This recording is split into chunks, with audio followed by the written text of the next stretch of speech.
My name's Julia. I recognize most of you, but if you don't know me, that is my name, and I'm representing TTF. And we say welcome. Thank you for being here. And big thank you to Manny Sandoval, who is our connection at this library, and for the TPL partners for hosting and collaborating with us on this and many of our presentations. And I'm pretty sure all of you are familiar with TTF. Yes, great. Yes. So you know that we're focused on reducing barriers to trees and green spaces. And Tacoma is a city with the lowest tree canopy in Western Washington at 20%. For comparison, the ideal tree canopy in our goal, which is 30%. So we would like to successfully plant and care for 1 million trees to reach this canopy goal. And most of our trees are concentrated in neighborhoods with most of the socioeconomic opportunities. And so our energies are focused in reducing barriers to trees and green spaces in neighborhoods with the lowest tree canopy. So we're here today because planting without education is unlikely to succeed, and especially with knowledge about decreasing canopy is so important with growing our own canopy. And so a huge thanks to Tacoma Creates that makes these programs possible, and which 0.1% of our sales tax go to, and it's up for reauthorization next year, which I'm sure you guys know. So hopefully by committee vote, it'll pass, but if not, it's going to be sent out to city residents. And so we encourage you to vote for this organization, which makes it possible for us to have science, culture, art, history, and heritage education. And so this is Sarah. She founded TTF in 2018 and Strategic Nature in 2021. She's the reason why our work begins with community. We plant trees to grow community. Sarah holds degrees in fish and wildlife conservation, watershed management, and she is a certified arborist and expert in urban forestry, community forestry, and health and wellness. Her work combines a love of trees and nature with a professional background in urban and community forestry. Sarah has been studying trees since she noticed ants on a favorite flowering dogwood when she was 10. Her curiosity for trees and nature led her to pursue a career focused on urban ecosystem health and sustainability. All along the way, Sarah found relief, healing, connection, and joy in the outdoors. Sarah provides educational talks like these, leads our mindfulness walks, which you'll see we have a few coming up, and helps to connect people to nature and each other. At the end, we will have a few questions. And if you answer correctly, we have 3 prizes for you. And so make sure we pay attention. Oh, and I have a few slides, but you won't be able to see them here, but I'll just read through them. So if you are on the webinar, you can add your questions to the Q&A section and we'll make sure to see those. The chat is closed to participants, and trees are beautiful, but humans are flawed. So please bear with us with any technical difficulties. Good line.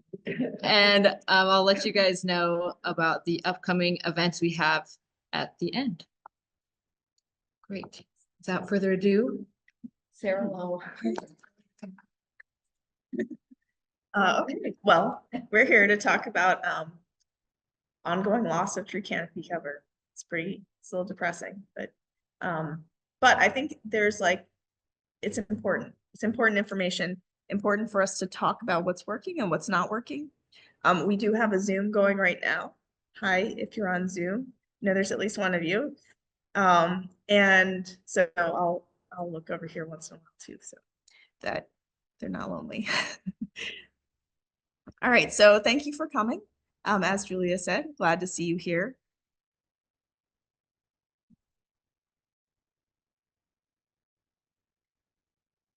We're going to spend a little time talking about changes in urban tree canopy cover, factors influencing change, and what can be done about it. I'm going to be using some examples mostly from Portland, and that is because they have been well studied. They have a lot of data, and that data has been shared with researchers, and that makes it possible for us to have reflections on what's working, what's not working.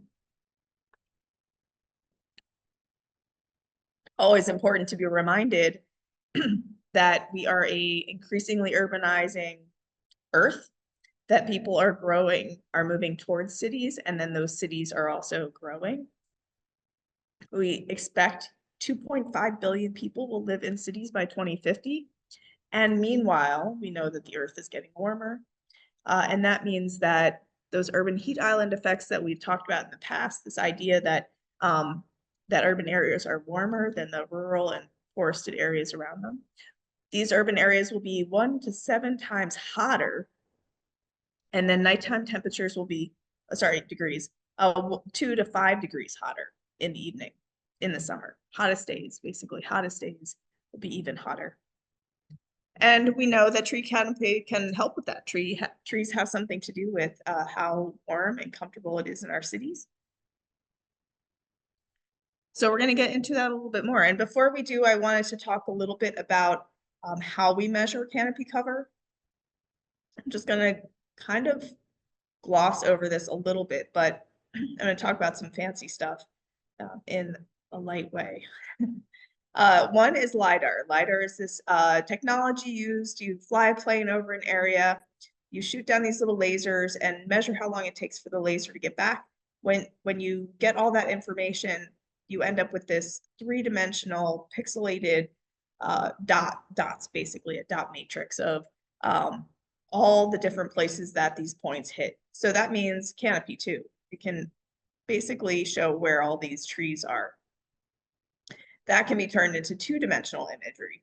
And that 2-dimensional imagery can be used in all kinds of mapping software like ArcGIS, which is what we use for a lot of, or it can be even used for something like Google Earth. So if we think about Google Earth, that kind of technology, LiDAR can be turned into a 2-dimensional image that can be used for that. Often that resolution right now is something like 1 meter. So a lot of the data we have, it shows up to 3-foot accuracy often. Sometimes even less, 1.5 feet. The best data I had access to was a 1.5 feet resolution, which is pretty amazing. Then there's also this National Agricultural Imagery Program, NAPE, and that uses really photographs. And the good thing about these photographs is they've been taken over the entire country for a very long period of time. So they're consistent. You can go back and look over time, and you can compare the same place from one time to another. And then there's also methods where we can use multiple things. We can use the LiDAR, and we can use the NAPE imagery or other aerial photos. And then we can also use tree inventories and surveys, which is on the ground, generally on the ground work where we're touching trees, actually measuring the trees, looking at the maybe the species, that sort of thing. All these things together make a really good picture of what an urban forest looks like. But often when you look at research, which we're going to dive into a little bit of research today, when you look at research, they've used one or the other of these. They haven't necessarily used all these things. So you can't always compare the same thing. And when we're talking about comparing canopy cover over time, it's always important to notice what data sources were used, because if you looked at the data source for, say, 2016 in a place, and then you looked again in 2021, and they use different kinds of methods, then that resolution might be different. If that resolution is different, it could be a % or 2 different. So it might look like it's grown, like the canopy cover's gotten bigger or smaller, when in fact, it's more of a reflection of the kind of data that was used.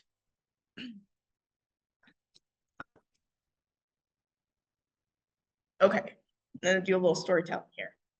2012, Dave Nowak, who is kind of one of the developers of iTree, he and Eric Greenfield from the Forest Service, can you hear me okay? Okay. I'm really like struggling a little with my allergies today. It's obvious, I think, but I'm okay if you're okay. So they published a paper that showed that there was a decline in canopy cover in cities. They looked at a number of different cities and found this trend over and over again. Now this is 2012, and before 2012, there had been all these tree campaigns, big tree campaigns. New York City is doing plant a million trees campaign. Philadelphia, plant 250,000 trees campaign. Everybody's talking about, we're going to get to this 30% canopy goal. We're going to get to 40% canopy goal. These canopy goals get bigger and bigger. And yet, despite all these, Dave Nowak and Eric Greenfield found that canopy was going down. I just wanted to read to you this one quote. Well, it's not the quote so much that tree cover is decreasing at a rate of about 0.27% of the city land area per year, which is equivalent to about 0.9% of existing tree cover being lost annually. It's almost a whole percent across multiple cities. So are the tree campaigns not enough? Or is the dying off of the older trees a bigger problem? We are going to get into that a little bit. Tree problem. Yeah. So if I don't answer that question in a few slides, let me know and I'll bring it back. Oh, yes, right. So the question was, are these tree planting campaigns not enough? Or are there other things happening? And I said I will answer that question a little bit. And why does this matter? Why does it matter that tree canopy cover is lost? And that is really, there's so many reasons, but we can point to a couple right away. Temperature rising, as I mentioned, that we're expecting urban areas to get even hotter. Without those trees, we expect that to compound a bit. We also would see wildlife decreases, all these birds and butterflies, pollinators, all these different kinds of organisms that depend on the trees in our cities would potentially decline. And then air quality would decline, since we know that trees are associated with high improved air quality. And then health and well-being suffers for the same reasons that we know trees can be helpful, or trees and garden areas can be helpful for health. And then those consequences are unevenly distributed. So really want to, we'll talk about that more, like right now. So hotter neighborhoods with less canopy are also associated with higher proportion of people of color, lower medium income, lower educational attainment, and this is seen across the United States. So this is a pattern that we see in cities throughout.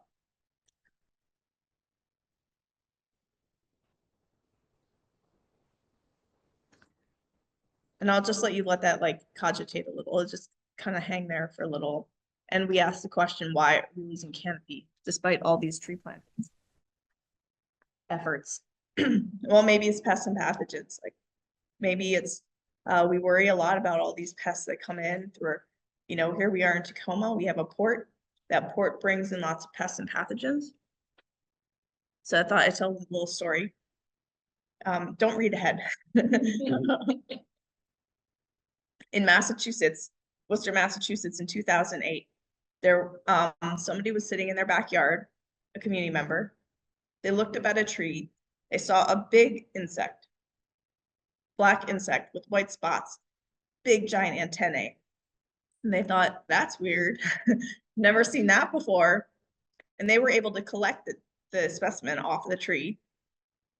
And they took it maybe to an extension person. I'm not sure who. And they said, I found this on my tree. Whew, big alerts happened.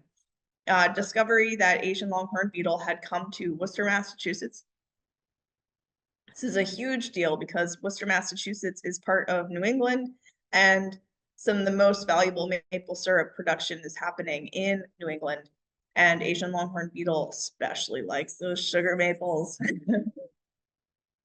So it's a huge deal economically, culturally, and ecologically for these Asian longhorn beetles to be in Massachusetts and to potentially be in New Hampshire, Maine, Massachusetts, Western Massachusetts, and Vermont. So a huge campaign happened. State foresters, local tree companies, USDA folks came out. They created a quarantine zone. They removed massive numbers of trees from Worcester, Massachusetts, and the areas just outside. Interesting. They worked. They were able to isolate Asian longhorn beetle. It was not believed to have made it any further than the area right outside Worcester. And those, I don't know, we have maple syrup on our shelves, thanks probably to that effort. But this is also an event, big, giant event that happens. It was in the news. People study it in school. Meanwhile, well, when there's an event like this, an isolated event like this, and you have information before and after, ooh, that's really nice for measuring change, for understanding what's happening, because you have this built-in experiment, right? You didn't even plan for it, but you have an experiment because there's a point in time when things really change and it's been measured. So a group of researchers decided to take a look at that. They looked at the tree loss associated specifically with this ALB and also with this big ice storm that happened, another big event, which happened in 2009 when a huge ice storm hit Massachusetts, and it was also in the news. So another big event, right? So they took a look and they found that between 2000 and 2009, the study area around Worcester, Massachusetts lost 7% forest cover, the greatest proportion of all other observed periods between 1976 and 2009. So they looked at a huge period of time and then they zoomed in on this smaller period of time, and they thought, we've zoomed in, what can we learn about what's caused the loss of canopy here? They found of the 395 hectares of tree canopy lost in the study area between 2008 and 2010, so that's the period when the ALB and the ice storm happened, 47% of the loss was due to development. 47% loss due to development. 25% of that loss was due to tree removal for ALB. Now that's still very significant. 25% is a lot. 15% of the loss was due to timber harvest. Okay. This included an area right outside of Worcester, Massachusetts, where there's a lot of timber activity. And then 6% lost due to the damage from the December 2008 ice storm. Sorry, 6%. Now that's a lot too, given it was one day of, basically a 1 day or 2 day event, but 47% lost due to development. That's kind of shocking because that's the stuff that's happening like little by little every day. And I thought there was this good line in the paper. It says a lot. Abrupt loss of trees to storm damage and widespread removal of ALB hosts along streets is dramatic and eye-catching compared to the long-term tree loss resulting from urban sprawl and timber harvest. And I think it makes a good point because, we worry about these big events, and we do need to be concerned about things like ALB and the damage associated with things like weather events. But the biggest loss is really coming from planned activities. And like I said, we're going to talk a little bit about Portland. And I'm going to beat up Portland a little bit, not just, but I say that I think I always like, before I say anything else, that I think it takes a lot of courage for an organization like Friends of Trees and the city of Portland, I assume the city of Portland too, to share their data out, to say, this is what we've done. Take a look at it. Let us know how we're doing. And to do that publicly is kind of a big deal. And it's hard for a nonprofit to do that, I think. But because they did, we have a lot of really interesting and important information that we in Tacoma can learn from. So in 30.7% in 2015 to 29.8% in 2020 resulted in 523 acres of canopy loss. So they lost 523 acres of canopy cover in Portland, despite having planted 946,000 trees since 1989. Right. So we shouldn't be seeing any deficit, right? We should be seeing growing. With numbers like that, you would expect to have more increase in canopy. Their planting is happening in Portland, so why is the canopy cover going down? Like you asked, I still haven't answered. I started answering. Well, I think it's also important to consider where this canopy loss is happening. The canopy loss is unevenly distributed in Portland, which is different thing to say than looking at the distribution of existing canopy and saying there is no canopy here in one space. You look at what we've talked about a lot in the past has been where is there inequity in tree canopy? That there are some neighborhoods that don't have tree canopy or have lower tree canopy than other neighborhoods.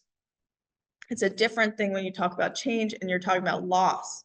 And then we should be seeing the opposite happening, that neighborhoods that have had lower tree canopy are starting to equalize, right? That they're starting to see that they have more trees, that the whole distribution is more equal.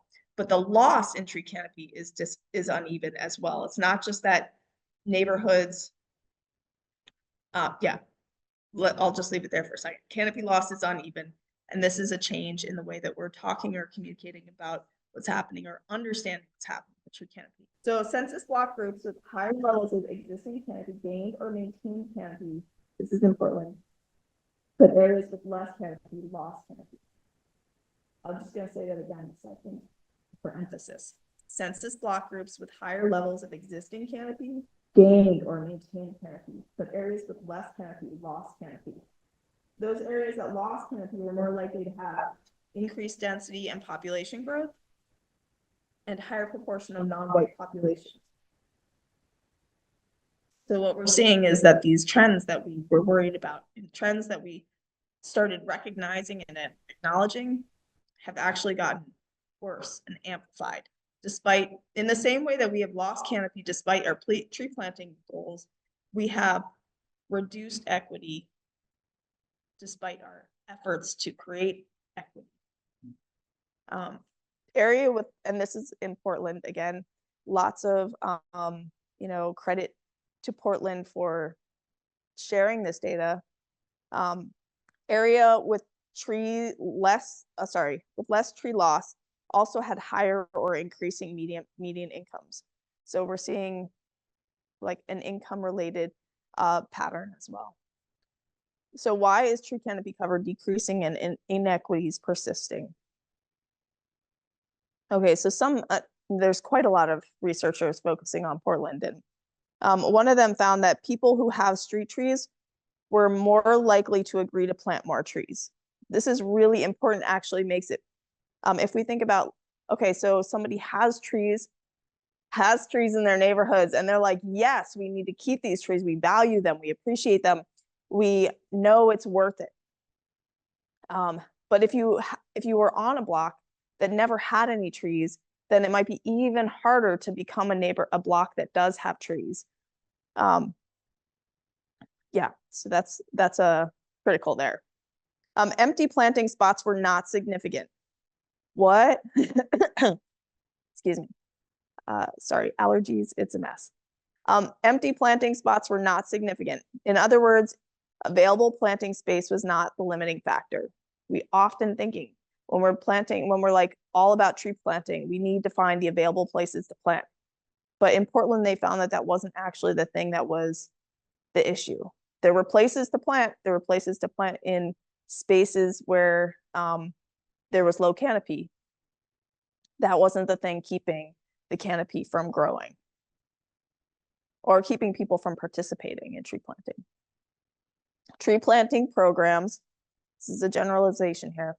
Tree planting programs will encourage tree planting where trees are already present, but the program may be less effective at encouraging tree planting in places with few trees. Now, I read that and I think, okay, we can do something about that. This is like a disturbing thing to hear, right? Tree planting programs will encourage tree planting where trees already exist. But knowing that this was a result from that study or a conclusion from that study, say, okay, we need to adjust our approach. Maybe Tacoma Tree Foundation doesn't need to adjust their approach because they're already doing things a little differently. But this is something we need to be paying attention to, right? Yes, tree planting programs will encourage tree planting where trees are already present. So it kind of goes back to that idea. If you live in a neighborhood and your neighbors all have trees and you don't, then you're like, yeah, I want to have a tree in front of my house. If you live in a neighborhood where your neighbors don't have any trees, then that might not be a priority for you. Or, we can sort of talk about a whole bunch of different things there. We see that inequity perpetuates inequity. And we also have the comment that it is intuitive to think that if you have trees and you've gotten used to them and you're comfortable with them and you appreciate them, that you'll want more of them. Yeah. But we can't really talk about this issue without talking about home ownership in particular. Census block groups associated with less education and lower income are also correlated with more renters. Owner-occupied housing associated with higher tree canopy cover and maintaining cover over time. So all these things we've just been talking about are also related to ownership, home ownership. If you have a home, you're more likely to plant the tree. If you have a home that has a tree, you're more likely to keep the tree. These are conclusions I'm making right now. That's not what the research says, but we can kind of make that assumption, right? Whereas if you rent, you don't have really any, you literally don't have any ownership over the land or whether or not there are trees in that space.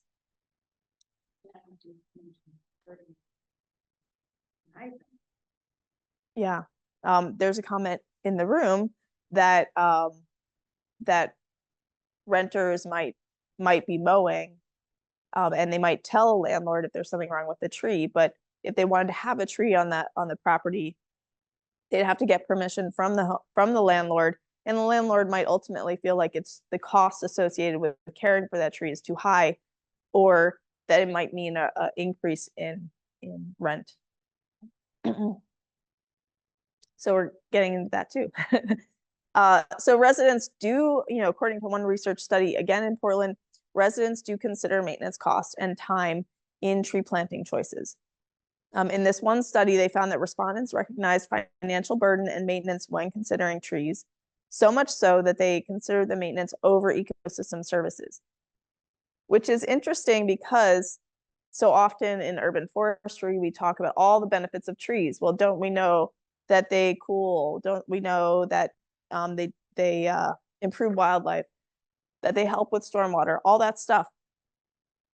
When in fact, people do know that, and they are choosing not to plant trees because they may not have, or they may not feel like the maintenance costs outweigh the benefits.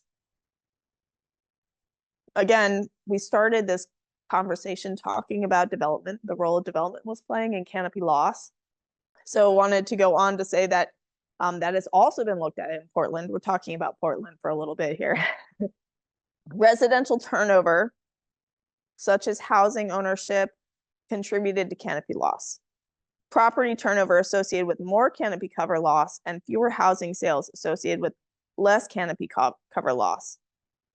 Increase in building footprint corresponds to a higher degree of canopy loss. I'm going to get into that a little bit more. And this is, I've been talking about Portland a lot, but we're going to see a lot more reports like this as these canopy cover assessments are redone in a lot of cities across the country. We're going to see a lot more reports saying that, I predict we're going to see a lot that say that canopy cover is being lost. This is not just a Portland problem. Seattle also lost 255 acres of canopy between 2016 and 2021, from 28.6% to 28.1%. Those are Tacoma pictures. Nice trees being planted. Also a nice tree in Tacoma. Seattle can also relate to Portland in that canopy loss is not evenly distributed, and all management units lost canopy, including parks, natural areas, and neighborhood residential areas. I am curious about this. I read this, but I didn't have a chance to find out why their parks department is losing, their parks land is losing canopy. And that just, lots of tickle in my brain about like, why, right? And a lot of this does bring up more questions, that's the nature of investigating things a little bit more. So I want to go back to this a couple of slides ago, right here, this last one. Increase in building footprint corresponds to a higher degree of canopy cover loss. So I'm just we're gonna dive into that a little bit more. We're gonna cross the globe here for a second, just for a moment, to look at a study in New Zealand. They just took 123 properties. They looked at them with aerial photos, and they actually manually drew where the canopy cover was. And then they looked at them, took another photo from a different time, drew another picture and then calculated how much loss had happened and how much footprint had changed. And they found that in that 123 properties, it went from 17.8% to 14.3%. That the canopy cover was not evenly, in this case, evenly distributed. They're talking about among those 123 properties and not according to neighborhoods. 46 properties lost no canopy cover, while 9 lost 100%. And the thing that I take away when I look at that is not that you're seeing a little bit of canopy cover here, there, and everywhere, but that when you lose a little bit of, when you lose some canopy on a few properties, it's having a very big impact on all those, you know, the overall canopy. So if 123 properties lost about, what, 2.5% of their canopy cover, and all that came just from changes with 9 lots, it makes you wonder what happens if, you know, 123 properties were to change. And this just to get a little closer look at it.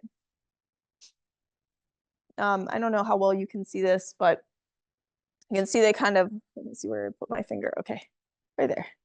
So they put little hashtags here, right, where they've been lost. And then you can go down here and you can see, it's kind of like a funny on my brain. But anyway, you can see how it's gone here. And when you look at the building itself, it doesn't look so different of a footprint, but it's significant enough because it's probably not just the change in the footprint, but also, you know, the act of construction, and during construction, the change in tree canopy from that. So I don't know about you, but you know, I relate to this a lot. I feel like I see this a lot in Tacoma, that people decide to make, especially post-pandemic, you know, or during the pandemic, make big changes to their house. And then it results in what seems like on one property, maybe it's like a couple of trees taken down. But we can see, like, if you have 9 lots with those trees, if they're the largest trees on those lots, it can be a pretty significant amount of tree loss. Okay. So what we're seeing, housing and development influence tree canopy loss. Tree canopy loss is felt unevenly across neighborhoods. Not just that the canopy is lower in some neighborhoods than others, but that the loss is higher in areas with less canopy than in others. Increasing tree planting efforts is important, but tendency for more trees to be planted in places that have trees already. And I think just knowing that, this is one of those, like, but it's like G.I. Joe, what was it? I can almost hear it in my voice, in my head, but you know, when you know, you can know better, do better kind of thing. And if you know that the tendency is for trees to be planted in places that have trees, then you can specifically focus on those areas that don't have trees and those folks who haven't been living in neighborhoods with trees. Well, is it all bad news? It's like just no canopy here, no canopy there, loss here, loss there. It's all terrible. Oh, not quite. I thought it was go back to another spot in a different place in Oslo, Norway. And they have made big advances with their tree canopy. And Oslo is a highly developed, it's a like very high intensity city. Lots of people live there. But they have these 3 sort of recent projects. They have this Oslo tree project, which is part of their master plan. And it guides planting requirements and increases green space across the city. So it's twofold. It's not just planting trees, but also protecting spaces that are green. And then it has this thing they call the blue-green factor, which helps guide requirements for development. So they've got, you know, let's get spaces for trees, let's get spaces for green things, and also let's focus on the development that's happening and help that be more tree friendly. And then they also have this small house plan, which is like high density small houses in some neighborhoods.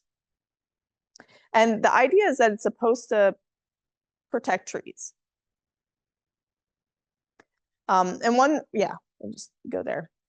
So one researcher, this is kind of like ALB in that there's a moment in time where things change, and which is something researchers love, right? Because if there's a point in time when something changes, you can treat it like an experiment. And here there was a point in time when the policies changed. And so they took a look at that and they found that between 2011 and 2017, the built up area had an increase in the number of tall trees. We can assume that means the trees were allowed to get bigger. And a moderate increase in the number of small trees, a relatively constant number of trees between 6 and 10 meters. They also saw, and this is the big stuff here, a 17.15% increase in the canopy cover area. 17% increase in canopy cover. Now, I think after reading all that stuff, or like talking about all that stuff about all the canopy loss we're seeing in these cities in the United States, it's really doom and gloom. But then when you see that a city in Europe has been able to increase canopy by 17.15% in just what, 6 years. Now, interestingly, if they also looked at this small house plan, and they found that a large increase in the number of small trees, but a decrease in tall trees, and a 1% reduction in total canopy cover. So there is some nuance here. You know, I think we'd have to dive in deeper than I am doing right here to really understand what's so different about that small house plan, and whether it's just physically not enough space for trees to be planted. But it does give us this indication that how you manage land and how you form policy does make a difference. Yes, it does. And there we are, Jody. Nuances, so just kind of recapping a little bit, nuances of program implementation matter.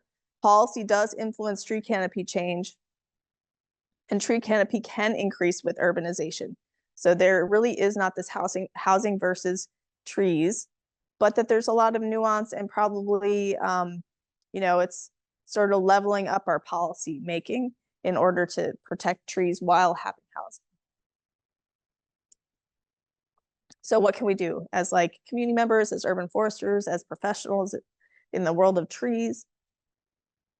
Well, a couple things that we can do is kind of like not stay in the tree lane entirely, and think about how we can reduce turnover in housing so that we can help encourage people to stay in their residences, assisting in some way with getting homeownership. Like this, the effort that there was for a long time to help people get housing and to like own their homes.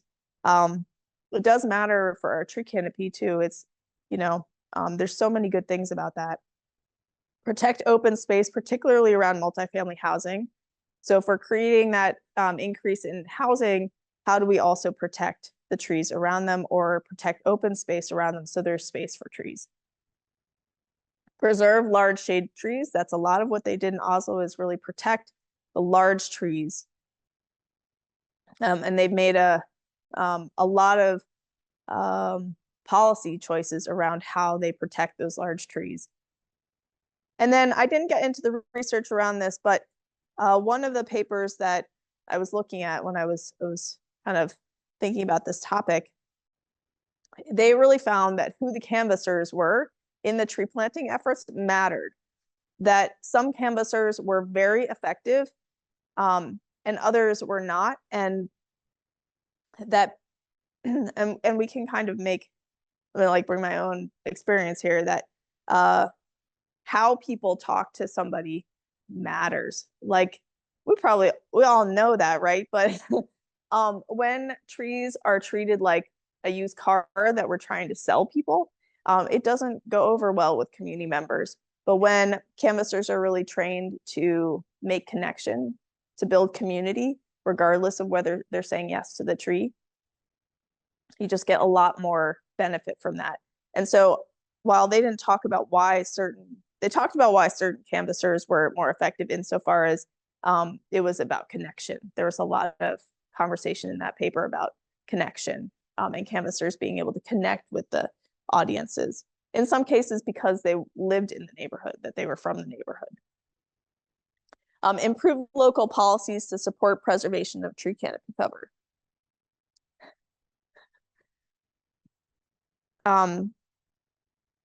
Okay, and also we still need to do the other things. We still need to pay attention to emerging pests and pathogens. I mean, that ALB story, I mean, it's still a very significant loss of trees as a result of the emerald ash borer. That's what's coming.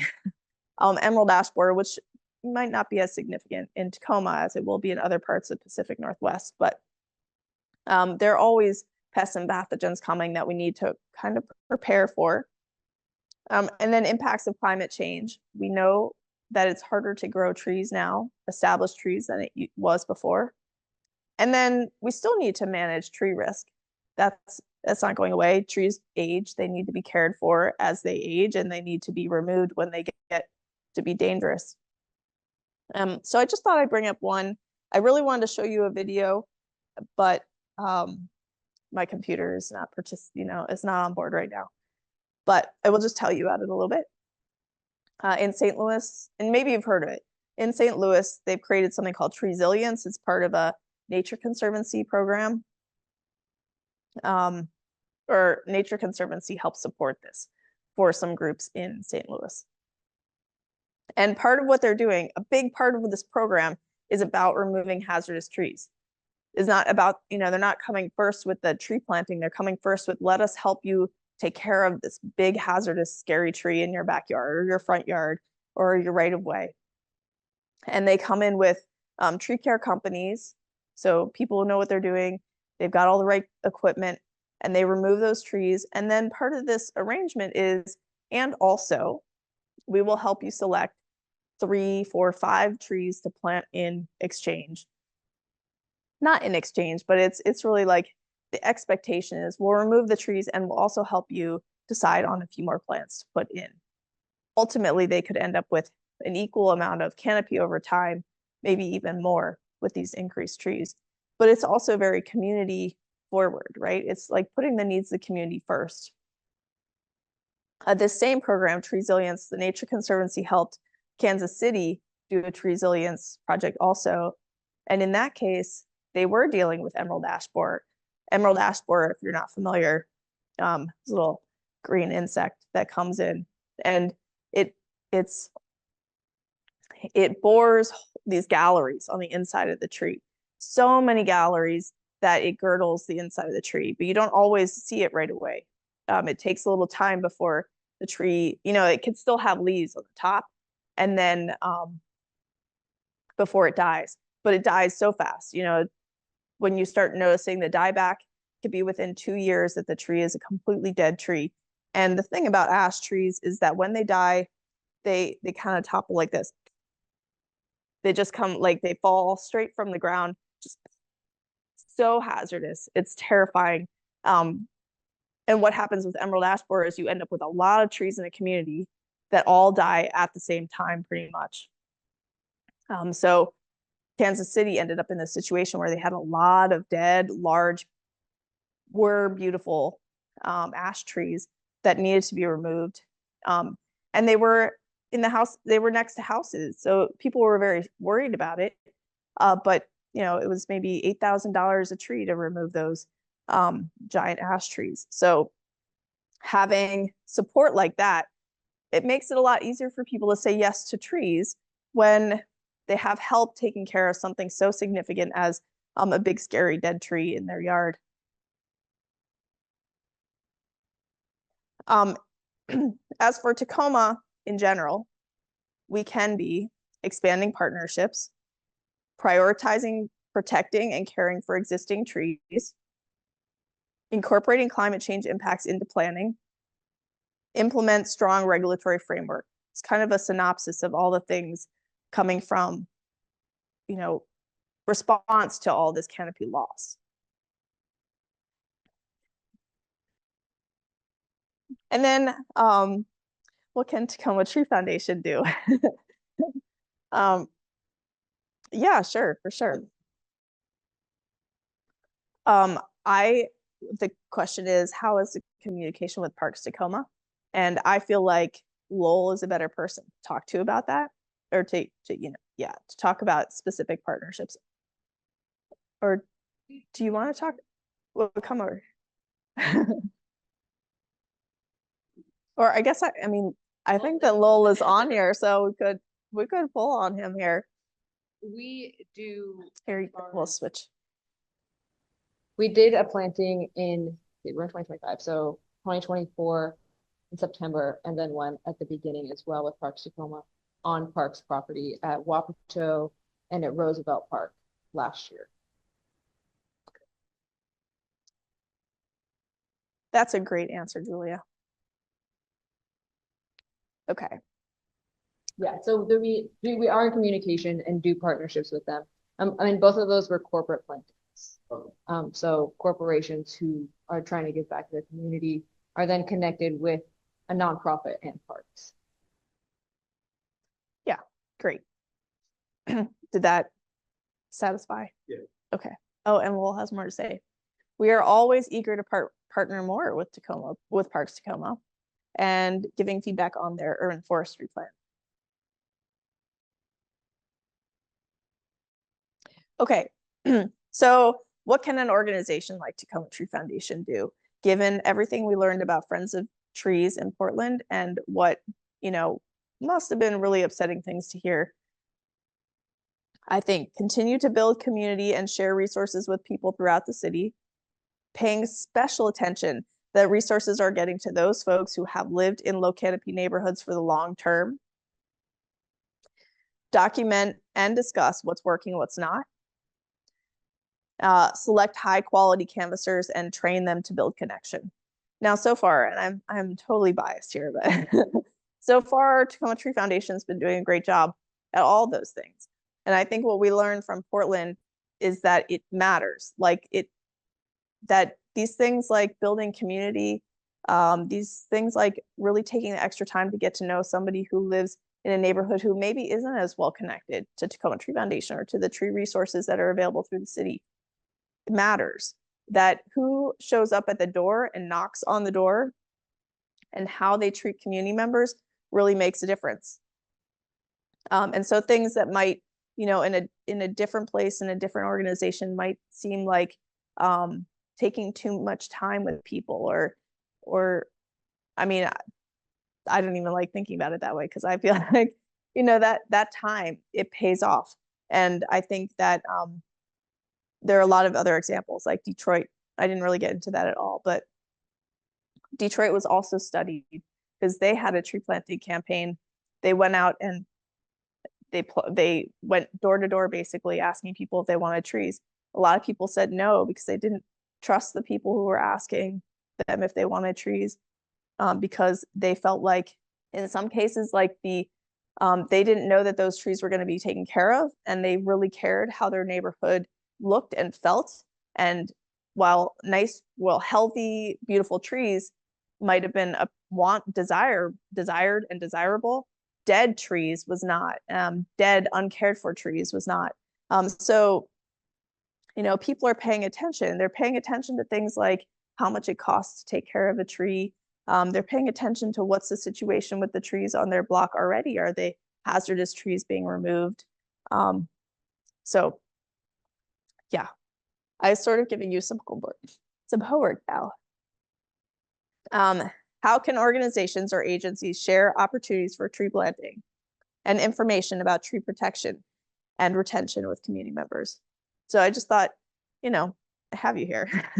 I would ask you if you had ideas. Yeah, expanding partnerships within neighborhoods. Neighborhoods that lack that tree. I'm sorry, what did you say? Lowell had a comment. It's in the neighborhoods that lack the tree equity. Yeah, focusing on the lack of tree equity. I'm just repeating. So yeah, online. Here's you, which right now is Lowell. Oh yeah, Georgette and Jody have both done some canvassing. What has your experience been like?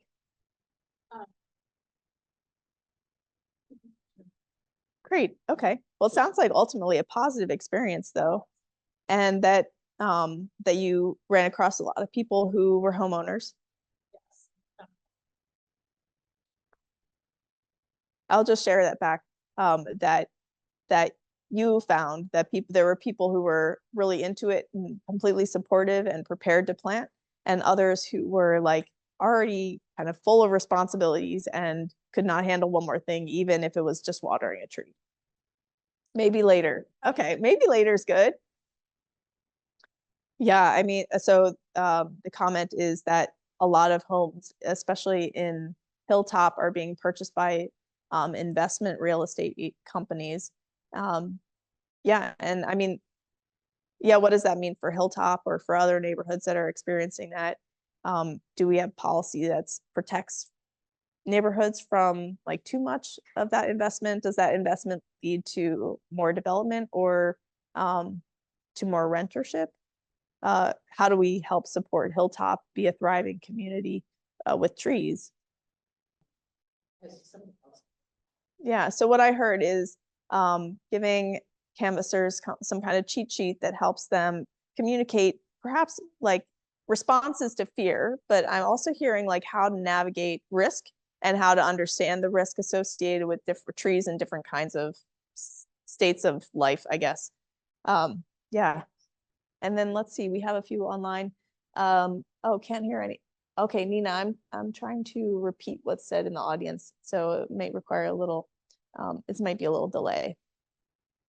And then I hear to support legacy landlords and renters in Hilltop is one big goal for the 3-year green block project on Hilltop. Oh, that's great. Yeah. Yeah. So the suggestion in the audience is that that there be city responsibility for the right-of-ways, and that the right-of-ways also be that part of that responsibility is the planting and care of trees in the right-of-way. And in that way, perhaps being able to have a more equitable distribution of trees because there's a space that's being cared for that has trees. Okay, well, I think we are past time. So I'll sort of wrap this up. I think I just have a whole lot of online and in person. You probably can't read all of them, but there's like real solid research in here. But we already did questions, but you know that I am in Tacoma, so you're welcome to ask me questions. And also Tacoma Tree Foundation, many of you are online, and Julia's right here. Also can be asked for questions, especially if you come out and plant a tree or go on a walk, then you have full audience too. That's it, I think. Thank you. Thanks everybody for being here. Plant more trees.